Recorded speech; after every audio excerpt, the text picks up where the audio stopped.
નમસ્તે મિત્રો, મારી ચેનલ ભાવિન શર્મા આપ સૌનું હાર્દિક સ્વાગત છે। હજી સુધી વિદ્યાર્થી મિત્રો તમે મારી ચેનલ સબસ્ક્રાઈબ ન કરી હોય તો તુરંત સબસ્ક્રાઈબ કરી લેશો, બેલ આઇકોન પ્રેસ કરશો, વધુને વધુ લાઈક કરો, કોમેન્ટ કરો, શેર કરો। વિદ્યાર્થી મિત્રો, આપણે આજે ધોરણ 7 ગણિત પ્રકરણ 3 માહિતીનું નિયમન આગળના દાખલા શીખીશું। અત્યાર સુધી આપણે 1 થી 10 દાખલા સારી રીતે સમજી ગયા છીએ। આજે આપણે પ્રશ્ન 11મો કરશું।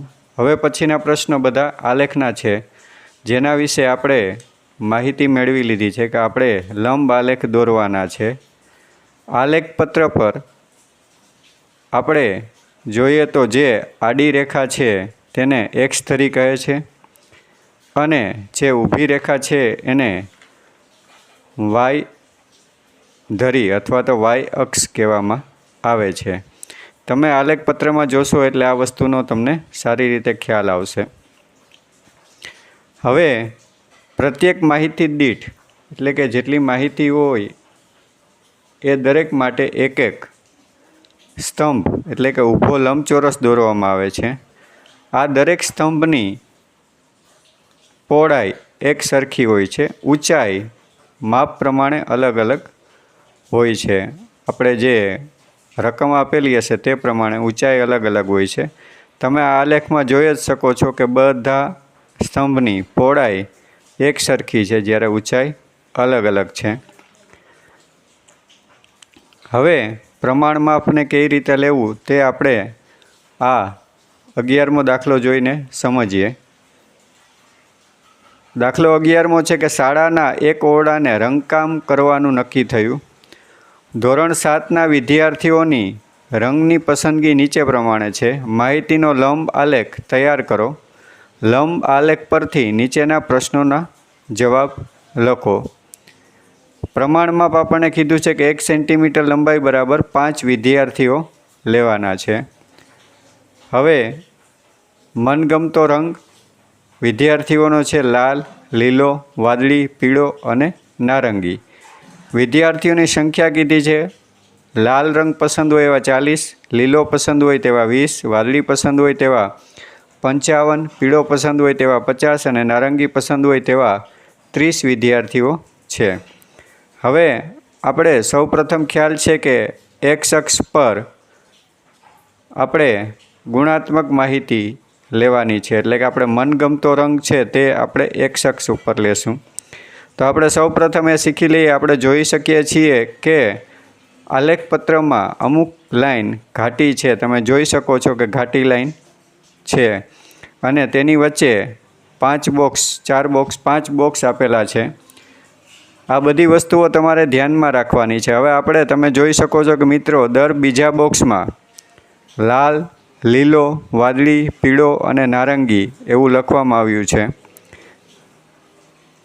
ત્યારબાદ આપણે વાય અક્ષ ઉપર જોઈએ તો વાય અક્ષ ઉપર 1 સેન્ટીમીટર લંબાઈ બરાબર એટલે કે એક બોક્સ જે છે ઘાટી લીટી ત્યાં આપણે 5 લેવાના છે, બીજી ઘાટી લીટી 10 એટલે કે 5 આપણે ફરક રાખતો જવાનો છે। 5, 10, 15, 20, 25, 30, 35, 40, 50, 55 ને 60 આ પ્રમાણમાં આપણે રકમ અનુસાર નક્કી કરવાનું હોય છે કે કેટલું રાખવાનું છે। અહીં આપણને કીધું હતું કે 1 સેન્ટીમીટર લંબાઈ બરાબર 5 વિદ્યાર્થીઓ, તેથી 5 લીધા છે। જો કહ્યું ન હોય તો આપણે આપણી સૂઝ પ્રમાણે તે પ્રમાણ માપ લેવાનું હોય છે, પણ પ્રમાણ માપ દરેક સરખું જ રહેવું જોઈએ। મતલબ કે જેટલો તમે તફાવત રાખો એટલો જ તફાવત દરેકમાં રહેવો જોઈએ।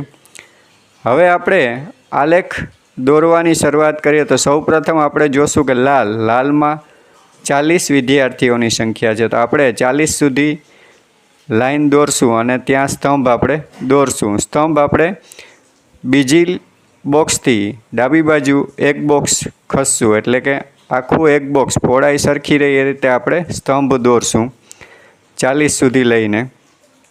ત્યારબાદ બીજું છે લીલો, તો એમાં 20 છે, તો 20 સુધીનો સ્તંભ દોરેલ છે। તમે જોઈ શકો છો કે આપણે કેવી રીતે દોર્યો છે, એમ કે જેટલું જોશો એટલું જ આલેખ વધારે સારી રીતે સમજાશે।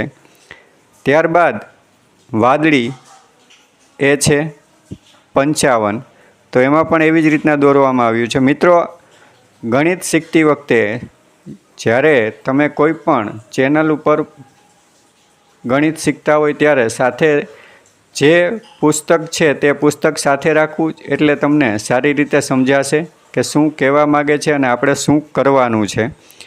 તો અહીં પણ તમે સ્વાધ્યાય પોથી સાથે રાખશો તો વધારે સારી રીતે સમજાશે. ત્યારબાદ પીળો રંગ 50 છે, તો એની પણ એવી જ રીતના આપણે માપ લઈ અને આપણે સ્તંભ દોર્યો છે. તમે મિત્રો જોશો કે દરેક સ્તંભ એક સરખા જ આપણે દોર્યા છે. દરેક 2 સ્તંભ વચ્ચે જગ્યા પણ એક સરખી જ આપણે જોવા મળે છે. ત્યારબાદ નારંગી 30.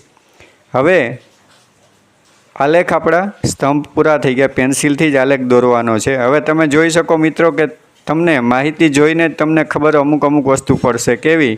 તો કે લીલો રંગ પસંદ સૌથી ઓછા વિદ્યાર્થીઓને છે અને વાદળી રંગ સૌથી વધારે વિદ્યાર્થીઓને પસંદ છે. તો આપણે પહેલો પ્રશ્ન આપણે એવો છે કે સૌથી વધુ પસંદ કરેલ રંગ કયો છે? તો કે વાદળી. તરત જ આપણે કહી શકીએ છીએ. ત્યારબાદ બીજો પ્રશ્ન છે કે કયો રંગ સૌથી ઓછો પસંદ કરેલ છે? તો તમે કહી શકો કે લીલો, કે 20 વિદ્યાર્થીઓને જ લીલો રંગ પસંદ છે.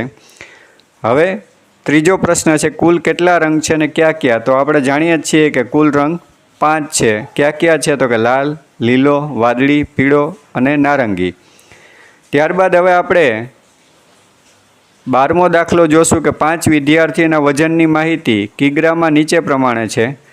1 સેન્ટીમીટર લંબાઈ બરાબર 5 કિગ્રા પ્રમાણમાપ લઈ માહિતીનો લંબ આલેખ તૈયાર કરો.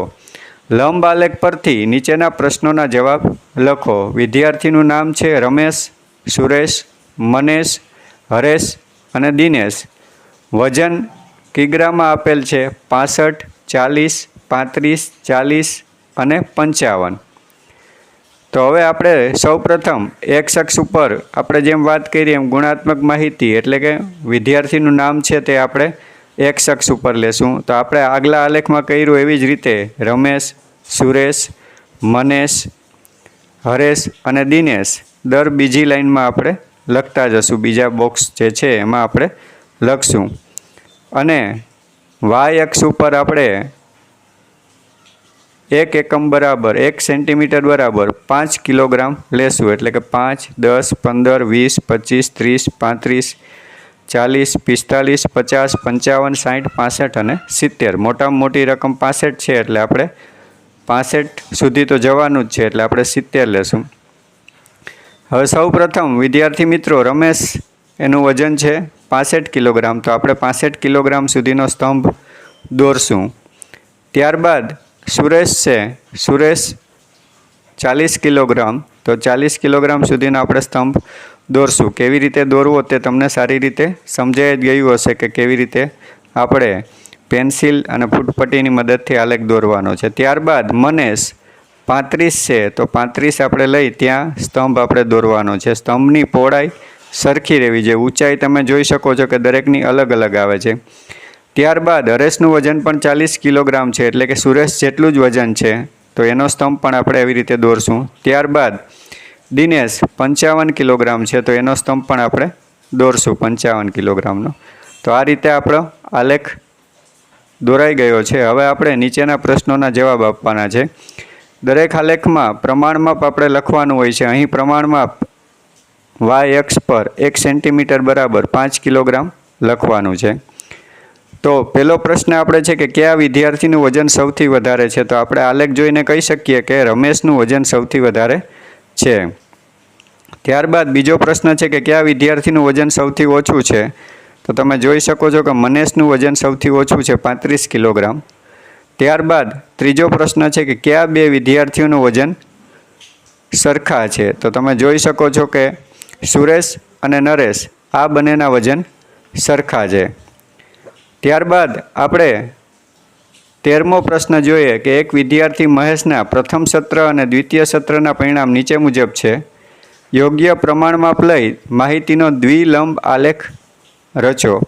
અહીં આપણે જોઈ શકીએ છીએ કે આપણે કીધું છે કે દ્વિલંબ આલેખ એટલે કે બે લંબ એક જ આલેખ પત્ર ઉપર આપણે દોરવાના છે. કેમ કે માહિતી આપણને 2 આપી છે એટલા માટે થઈને આપણે આ રીતે કરવું પડશે. સૌ પ્રથમ વિષય આપણને આપ્યા છે, 5 વિષય આપ્યા છે: અંગ્રેજી, હિન્દી, ગણિત, વિજ્ઞાન અને સામાજિક વિજ્ઞાન. એમાં 2 સત્ર આપ્યા છે કે પ્રથમ સત્ર 100 ગુણમાંથી કેટલા ગુણ આવ્યા છે અને દ્વિતીય સત્ર 100 ગુણમાંથી કેટલા ગુણ આવ્યા છે. તો અંગ્રેજી વિષયમાં 65 પ્રથમ સત્રમાં અને 70 દ્વિતીય સત્રમાં, એવી રીતે હિન્દીમાં 60 અને 50, એવી રીતે ગણિતમાં 80 અને 75, વિજ્ઞાનમાં 70 અને 80, સામાજિક વિજ્ઞાનમાં 55 અને 45. અહીં પણ આપણે X અક્ષ ઉપર વિષય લેશું.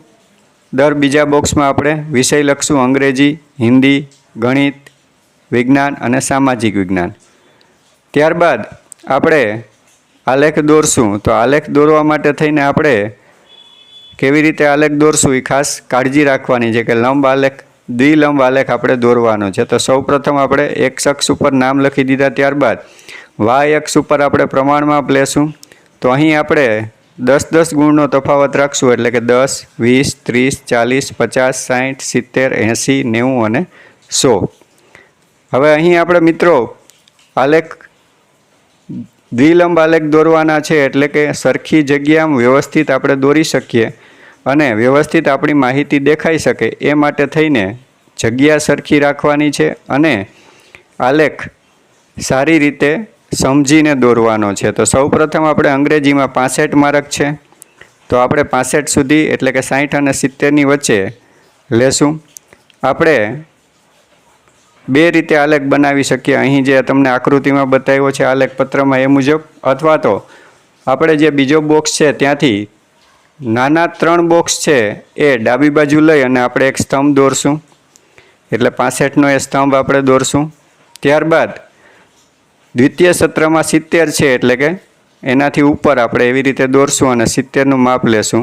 એ પણ જમણી બાજુ 3 નાના બોક્સ, અંદરના જે બોક્સ છે એ 3 બોક્સ લઈ એટલે કે આપણે બધો જગ્યાએ તફાવત સરખી રીતે રહે. આવી રીતના બંને બાજુ 3-3 લઈ આપણે આલેખ દોરશું, એટલે આપણને 2 અલગ અલગ સ્તંભ મળશે.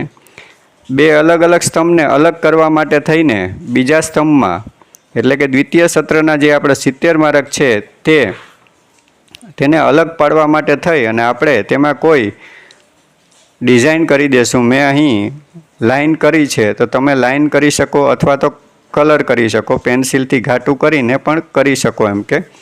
તો મેં લાઈન કરી છે, તો તમે લાઈન કરો અથવા તો ઘાટું કરી શકો એમ કે. ત્યારબાદ એવી રીતે બીજો આપણે દોરશું કે હિન્દીમાં 60 છે, તો સૌ પ્રથમ આપણે 60નું લેશું અને ત્યારબાદ 50 છે તો 50નું લેશું. તો આવી રીતના આપણે 2 સ્તંભ દોરશું. તેનામાં પણ એવી જ રીતના દ્વિતીય સત્રના જે છે એમાં લાઈન કરશું. ત્યારબાદ તમે ગણિત જોઈ શકો છો કે 80 છે, તો 80 માટે થઈને આપણે સ્તંભ બનાવ્યો. ત્યારબાદ 75 છે તેના માટે સ્તંભ બનાવ્યો. એમાં પણ એવી જ રીતે લાઈન દ્વારા અલગ કરશું. ત્યારબાદ વિજ્ઞાન, તો એમાં 70 છે પ્રથમ સત્રમાં અને દ્વિતીય સત્રમાં 80 છે, તો એના સ્તંભ આપણે દોર્યા છે, સારી રીતે તમે જોઈ શકો છો. તેને પણ અલગ કરવા માટે દ્વિતીય સત્રને આપણે લાઈન કરવામાં આવી છે. ખાસ મિત્રો ધ્યાન રાખવું કે જ્યાં બીજી ઘાટી લીટી છે તેની આજુબાજુ જ આપણે બોક્સ દોરવાના છે, સ્તંભ દોરવાનો છે. ઘાટી લીટીની આજુબાજુ જ આપણે સ્તંભ દોરવાના છે. એટલે ખાસ એ વાત કાળજી રાખવી કે ઘાટી લીટી હંમેશા ધ્યાનમાં રાખો કે જેથી તમે આલેખ સારી રીતે અને વ્યવસ્થિત દેખાય. કેમ કે આલેખનો ઉપયોગ જ એ છે કે તમને માહિતી તાત્કાલિક જાણી શકો અને તાત્કાલિક એના જવાબ આપી શકો. જોઈને જ આપણને ખબર પડી જાય એવી રીતના આલેખ દોરવાનો છે. એકદમ ગીચડો ન થાય એ રીતે આપણે દોરવા માટે થઈને વ્યવસ્થિત માપ અને વ્યવસ્થિત રીતે આલેખ દોરવાના છે. ફૂટપટ્ટીનો ઉપયોગ વ્યવસ્થિત કરવો. ત્યારબાદ સામાજિક વિજ્ઞાન 55, તો આપણે 55 એટલે 50થી 60ની વચ્ચે આવશે અને 45 40થી 50ની વચ્ચે આવશે. આ 2 સ્તંભ આપણે દોર્યા છીએ તે પ્રમાણે જોઈ શકો છો. બીજા સ્તંભમાં આપણે લાઈન કરી જેથી અલગ થઈ શકે. ત્યારબાદ આપણે 14મો દાખલો જોઈએ. તો એક બુક સેલરે છેલ્લા 5 વર્ષમાં વેચેલ પુસ્તકોની સંખ્યા નીચે પ્રમાણે છે. યોગ્ય પ્રમાણમાપ લઈ માહિતીનો દ્વિલાંબ આલેખ રચો. અહીં પણ આગલા આલેખની જેમ જ દોરવાનું છે. વર્ષ આપેલ છે 2019, 2020, 2021, 2022 અને 2023. બે માધ્યમ છે, ગુજરાતી માધ્યમ અને અંગ્રેજી માધ્યમ. 2019માં 830 અને 560, 2020માં 940 અને 660, 2021માં 760 અને 700, 2022માં 850 અને 750, 2023માં 960 અને 800. તો આ રીતે આપણે આલેખ દોરવાનો છે. એક્સ અક્ષ ઉપર આપણે વર્ષ લેશું 2019. મેં વાત કરી એમ બીજા બોક્સમાં આપણે બીજી ઘાટી લીટી છે ત્યાં આપણે વર્ષ લખશું. દર બે બોક્સ મૂકીને આપણે લીટી લખશું, એટલે કે 2019, 2020, 2021, 2022 અને 2023.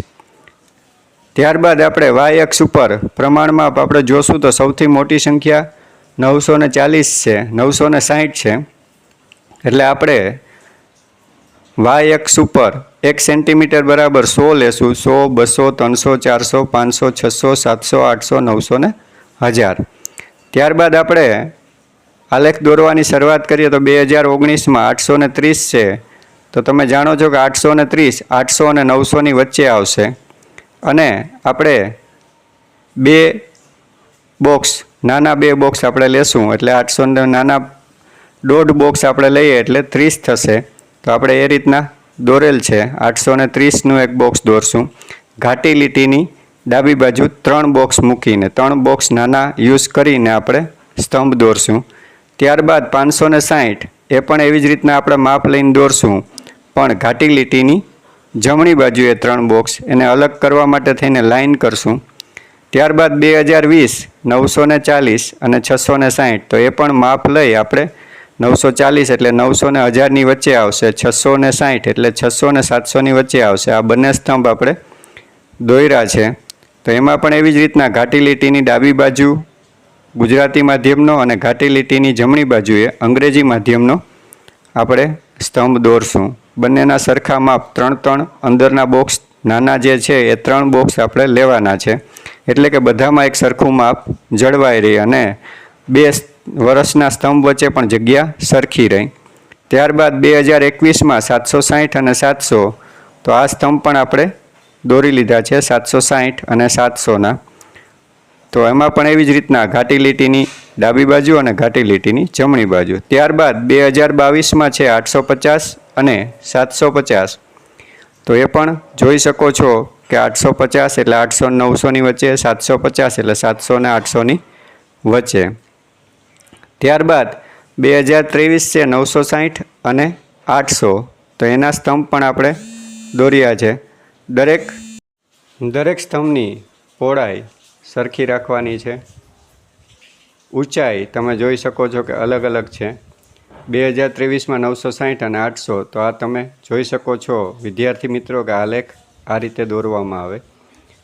આલેખ દોરવા માટે થઈને પેન્સિલ, ફૂટપટ્ટીનો ઉપયોગ કરવો, વ્યવસ્થિત પ્રમાણમાં લેવા, ઘાટી લીટી વિશે ખાસ સમજણ રાખવી, પ્રમાણમાપ સમજીને લખવું.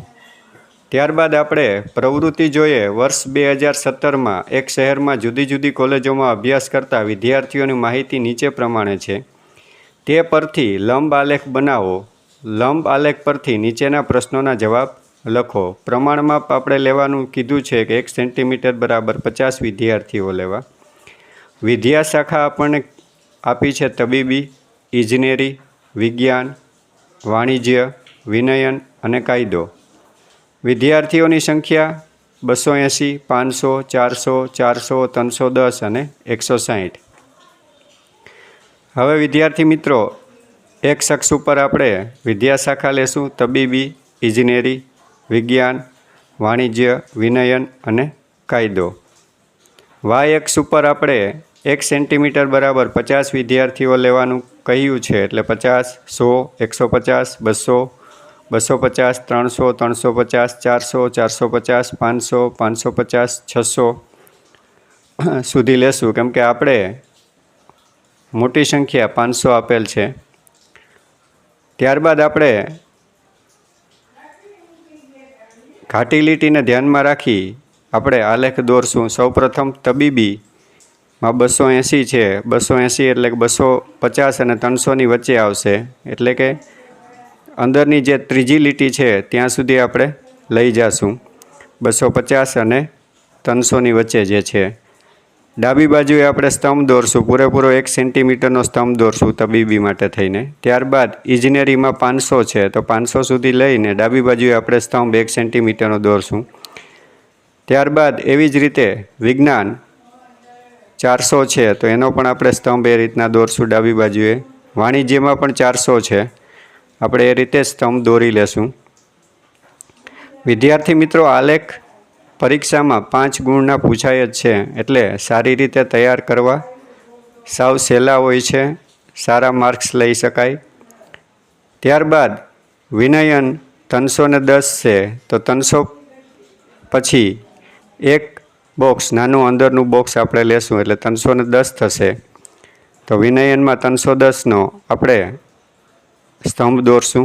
ત્યારબાદ કાયદો 160 એટલે કે 150 અને 200ની વચ્ચે આવશે. 150 પછીનું આપણે એક બોક્સ લેશું. તો આ રીતે આપણે આલેખ દોરી લીધો. હવે આપણે નીચેના પ્રશ્નોના જવાબ આપવાના છે કે કઈ કોલેજમાં સૌથી વધુ વિદ્યાર્થીઓ અભ્યાસ કરે છે. તો તમે આલેખ જોઈને કહી શકો કે સૌથી વધારે કેમાં છે, તો કે સૌથી ઊંચો સ્તંભ ઇજનેરીનો છે, એટલે આપણે જવાબ આવશું ઇજનેરી. ત્યારબાદ કઈ કોલેજમાં સૌથી ઓછા વિદ્યાર્થીઓ અભ્યાસ કરે છે, તો તમે જોઈ શકો કે સૌથી ઓછા વિદ્યાર્થીઓ એટલે કે સૌથી નીચો સ્તંભ કાયદાનો છે, એટલે આપણે જવાબ લખશું કાયદો. ત્યારબાદ ત્રીજો ક્વેશ્ચન છે કે કઈ 2 કોલેજમાં સરખા વિદ્યાર્થીઓ અભ્યાસ કરે છે. તો તમે જોઈ શકો છો કે 2 કોલેજ એવી છે કે જેમાં સરખા વિદ્યાર્થીઓ, 2 સ્તંભ સરખા છે, એક જ માપના છે, એ છે વિજ્ઞાન અને વાણિજ્ય. તો આ રીતે મિત્રો આપણે માહિતીનું નિયમન ચેપ્ટર સંપૂર્ણ રીતે સમજી લીધું. તમારે કોઈને આ 3 પ્રકરણની PDF જોતી હોય તો કોમેન્ટ બોક્સમાં કોમેન્ટ કરજો, તમને PDF મોકલી આપવામાં આવશે, અથવા તો મારા WhatsApp નંબર ઉપરથી તમે મેળવી શકશો. હવે મિત્રો, તમે હજી સુધી જો મારી ચેનલ સબસ્ક્રાઈબ ન કરી હોય તો તુરંત સબસ્ક્રાઈબ કરશો, બેલ આઇકોન પ્રેસ કરશો. આગળ પણ બીજા મારા જે કંઈ વિડીયો છે મારી ચેનલ ઉપર તે જોતા રહેજો, જેથી તમને વધારે સારી રીતે ગણિત સમજાઈ શકે. વારંવાર વિડીયો જોવા, સ્વાધ્યાય પોથી સાથે રાખી અને વિડીયો જોવા તુરંત જ મારી ચેનલ સબસ્ક્રાઈબ કરો. Thank you.